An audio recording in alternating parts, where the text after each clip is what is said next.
ઓખે જોયેલું અને કોને હોભળેલું આ એ ઘણીવાર ખોટું સાબિત થાય.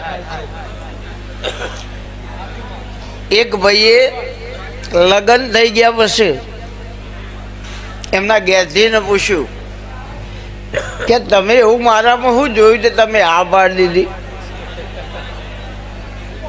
એટલે ભાઈ બોલ્યા કે તમારા વાળ જે ખરા ને એ મને બહુ ગમે એટલે મેં આ પાડી. એટલે પેલી માથામાંથી વીક કાઢીને બતાવી.